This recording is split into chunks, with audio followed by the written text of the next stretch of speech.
Topic natin, diabetes, tips sa low sugar at high sugar.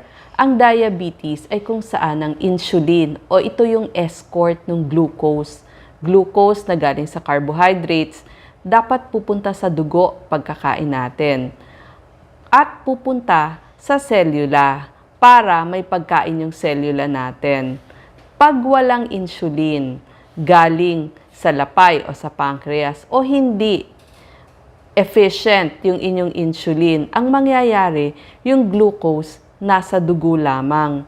Walang pagkain yung selula. So, mararamdaman nyo ang sintomas ng diabetes. Katulad ng gutom na gutom kayo, sobra kayong uhaw, ihi kayo ng ihi. Tapos, madalas kayong magkaroon ng impeksyon. Bakit lagi kayo nagkaka-UTI o impeksyon sa maselang bahagi ng katawan, gaya ng puwerta? Palabo ng palabo ang inyong paningin. At ito pa, manhid, parang tinutusok-tusok, masakit ang inyong binti at paa. Yan ang nararamdaman ng isang diabetiko. Maraming mga gamot na binibigay. Ang doktor na kailangang puntahan natin ay tinatawag na endocrinologist o yung mga diabetologist. Sila yung doktor sa diabetes. Pero isang tip ang kailangan mo. Kailangan mo ring magpa-check sa ophthalmologist o doktor sa mata dahil pag matagal ng diabetes, nagkakaroon ng komplikasyon sa mata. Kailangan mo rin ipa-check sa iyong endocrinologist o sa iyong doktor ang iyong paa kada check-up kasi nagkakaroon ng problema sa paa at marami pa. I-discuss natin yung complication. Maraming mga gamot na binibigay ang inyong endocrinologist.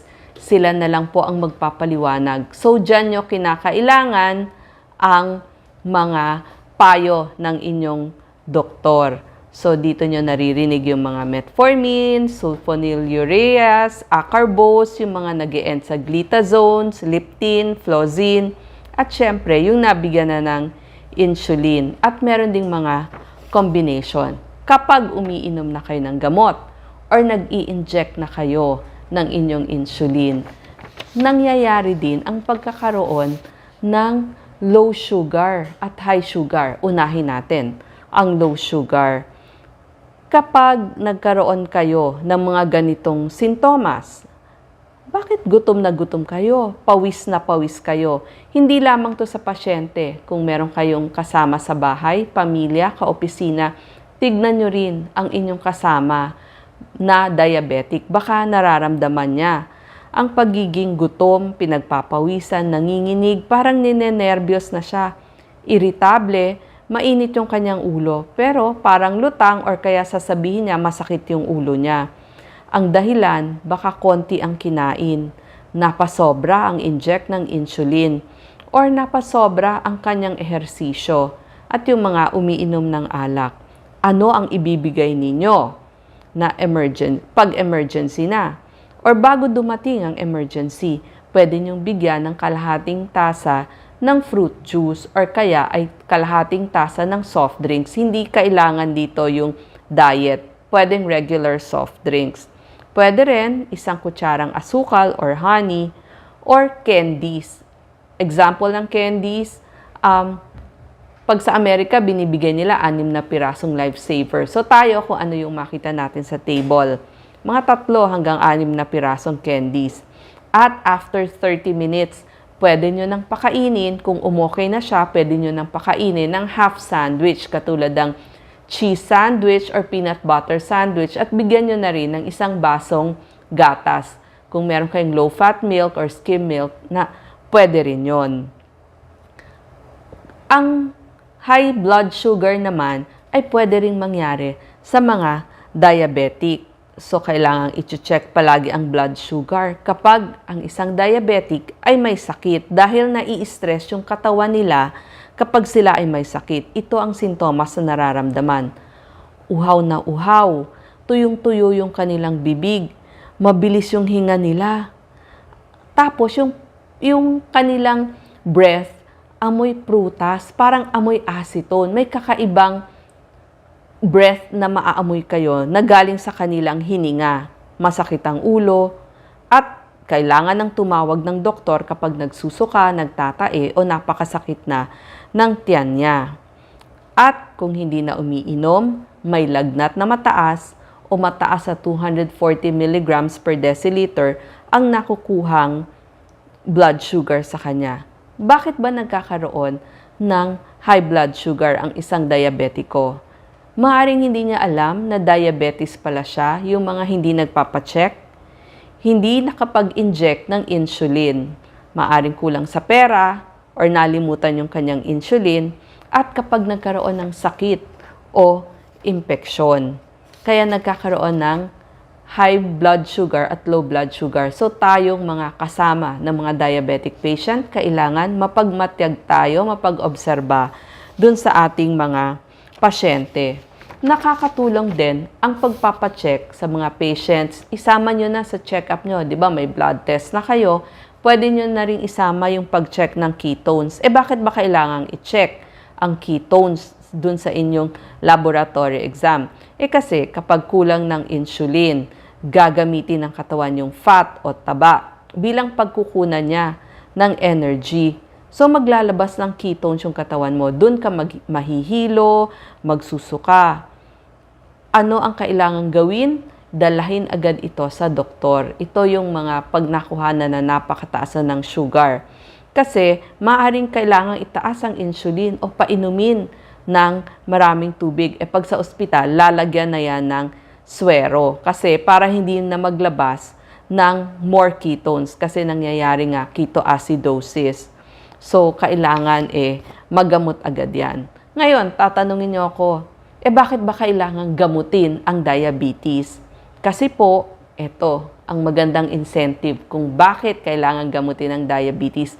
Yung risk nyo ng pagkakaroon ng pagkasira ng mata, yung tinatawag na retinopathy, na laser lamang ang kagamutan, mabababa ng 45%. Yung pagkakasakit nyo sa kidney, maibababa ng 56%. Yung sakit sa ugat o nerves, maibababa ng 60%. Pati yung pagbaba ng kolesterol o yung maibababa yung risk ng pagtaas nyo ng kolesterol. Mabababa na rin yung risk nyo ng pagkakaroon ng stroke at heart attack. Ano ang komplikasyon kapag hindi ginagamot ang inyong diabetes? Or ito naman, pwede rin gawin ng isang diabetic. Ingatan nyo ang inyong paa. Foot care. Kasi problema ng marami, wala nang pakiramdam ang kanilang paa. So, i-check ang paa kada ligo. Tignan nyo kung may sugat, kung may blisters, kung may paltos, kung may ingrown, at may alipunga. Number 2, lagyan palagi ng lotion. At kapag may sugat, lagyan ng povidone iodine. Number 3, huwag magpapaa o magyayapa. Kailangan nga lagi kayong nakamedyas para maiwasan ng pagkasugat sa paa. Sapatos, kailangan maluwag at sarado. Huwag ho kayong mag-open shoes, masusugatan ng paa nyo. Bawal din ibabad ang paa sa mainit na tubig kasi wala na itong pakiramdam. Pwede po ang gentle foot massage, lalagyan ng lotion. At sabi ko nga, kapag check-up nyo sa inyong doktor, ipacheck na rin ang inyong paa. Ngayon, sa mata, problema ng mga diabetic ang kanilang mata. Kasi yung maliliit na ugat doon sa mata ng diabetiko ay pumuputok. So, magpepeklat yon. Usually, may peklat doon sa ilalim ng retina ng mata. So, ang nangyayari, humihiwalay at nagiging blanco ang inyong visual field o yung paningin ninyo. Ang tawag dito, retinopathy. Laser lamang ang gamutan dito. At napansin nila yung mga diabetic, twice more common na nagkakaroon ng glaucoma at common din sa kanila ang pagkakaroon ng katarata. Number 2 na komplikasyon. Next na complication, nephropathy, yung perwisyo o pagkasira ng ugat na sa kidneys. Next, nagkakaroon din ng impotence. So, kailangan natin dito ang tulong ng counselor, marriage counselor, at ng inyong urologist. Meron din ako mga tagubilin sa pasyente or dun sa mga caregivers o nag-aalaga o kasama sa bahay o kamag-anak ng isang diabetic. Number 1, i-check palagi ang blood sugar. Kung kaya naman ng budget, sana 2 to 3 times a day. Mag-check kayo ng inyong blood sugar. At number 2, mag-inject ng insulin ayon sa sinabi ng inyong doktor. Kung once a day ba yan, twice a day, sundin po natin. Number 3, i-record ang nakuhang blood sugar pag-check ninyo. Pati yung dosage ng insulin or gamot na iniinom ninyo. At kung meron kayong kakaibang nararamdaman, i-note nyo palagi. Number 4, kumain ayon sa schedule. At saka kung meron kayong nutritionist, mas mainam. Kung ano yung meal plan na ibinigay sa inyo. Iwas na sa matatamis. Bawasan nyo na ang proteinang kinakain. Number 5, kailangan din yung ehersisyo. Kung pwede nga mag-test kayo bago at pagkatapos ng exercise, mainam din yon. Pwede kayo maglakad-lakad or mag-gardening. Number 6, maglagay lagi ng lotion at inspeksyonin ng paa. Number 7, magdala ng candy o pagkain tuwing aalis kasi baka mag-low sugar kayo. Number 8, magdala ng glucometer, strips, needles sa trabaho, sa pagpasya, lalo na sa pag-travel. Kasi may nakasabay na po ako sa eroplano na naging problem yan. Number 9, isama nyo na rin ang pagpapatest ng ketones, lalo na kapag may sakit kayo o may mataas na lagnat at kung napapansin nyo, pataas na ng pataas ang blood sugar levels ninyo. Paano kayo makakatulong sa isang diabetiko? Kasi gusto rin natin silang matulungan. Una sa lahat, huwag nyo silang i-judge na kapag maganda yung resulta ng blood sugar nila, ay mabuting tao siya. Pero kapag laging mataas, nako, matigas ang ulo niyan. Huwag po nating i-judge. Tanungin natin bakit. Sabihin natin, baka napaparami ka ng nakakain mong matatamis. Kailangan natin ng empathy o pakikiramay kasi mahirap ang pinagdadaanan nilang sakit. Number 3, tumulong tayong makaiwas. Pumili ng healthy choices. Samahan natin siya. So kung magsiserve tayo, imbis na cookies, mag-prepare tayo ng mga prutas. Number 4, kailangan patient tayo dun sa ating mga pasyente. At saka, bukod sa pagiging mapasensya, hintay natin. Pag sinabi niyang kailangan na niyang kumain on time, samahan natin, lalo na kung office mate tayo. Or kung sinabi niya, pwede ba mamaya na ang kain natin, hintayin natin siya. Be a good example. Huwag natin siyang hihiliin. Kailangan tayo mismo yung tamang timbang, tamang pagkain. Ipipraise nyo din siya. Good job. Or kaya samahan sa ehersisyo. At ang isa pa, minsan, kailangan niya ng listener. Pag sinabing listener, makinig lang kayo sa mga daing niya. Hindi naman siya naghihingi ng advice Baka naman hindi na niya gusto yung advice. Kung tinanong kayo ng advice, edi sa kanyo ibigay yung inyong advice. Para maintindihan natin ang mga diabetic, ito po yung nararamdaman nila. Last na po ito. Number 1, pakiramdam nila, pinagkaitan na sila ng normal na buhay. Kawawa din sila. Nawawalan din sila ng peace of mind kasi lagi silang takot sa kanilang sakit. Tsaka number 2, alam nyo, napakahirap pagdating sa pagkain. Kailangan mo pang itanong ano yung mga ingredients nung pinrepare na pagkain. Tapos nakikita mo yung iba, lahat sila pwedeng kumain. Tapos ikaw, hindi ka makakain. So, ang hirap, di ba? Number 3, masakit din naman palagi ang sugar testing. Although ngayon, meron ng hindi gaanong masakit. Pero syempre, test ka ng test, maabala din yon bukod pa sa mahal. Isipin nyo na lang kung kayo yung may diabetic. Isipin mo na lang para kang nagtutoothbrush or nagpo-floss. Parang kailangan mo na yan sa pang-araw-araw mo.